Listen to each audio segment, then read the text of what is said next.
Good morning everyone, সবার কি অবস্থা? আর আমার অবস্থা আজকে তো শুভ ষষ্ঠী, তাই সকাল সকাল একেবারে স্নান করে আগেই পরে নিচ্ছি। দেখো শাঁখা পলাগুলো, সোনার শাঁখা পলা বাঁধানোগুলো তো সেরকম ভাবে পরা হয় না, কোনো একটা ওকেশন বা এরকম পুজো পার্বণে এরকম শাঁখা পলাগুলো আমার পরা হয় আর কি।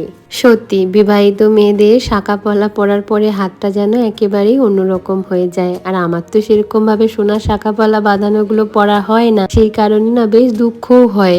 এই দুর্গাপুজো উপলক্ষে যাই হোক শাঁখা পলা বাঁধানোগুলো পরে হাতটা যেন কি সুন্দর লাগছে, তাই না বলো? ষষ্ঠীর বারবত আমি আর আমার মা করেই থাকি, তাই জন্য ভগবানকে সকালবেলা 6 রকমের ফল ফুল দিয়ে একেবারে সুন্দর করে সাজিয়ে গুছিয়ে পুজোটা সেরেই ফেলেছি।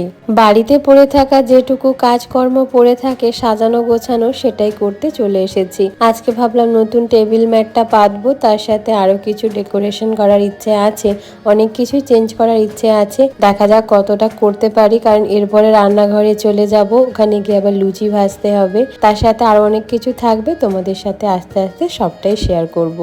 নতুন টেবিল ম্যাটটা তো বিছিয়ে ফেলেছি, এবারে নতুন টেবিল স্পুন স্ট্যান্ডটা যেটা কিনেছিলাম সেটাও সুন্দর করে পাশে রেখে পুরো সুন্দর করে টেবিলখানা সাজিয়ে ফেলেছি। এই দেখো কেমন লাগছে।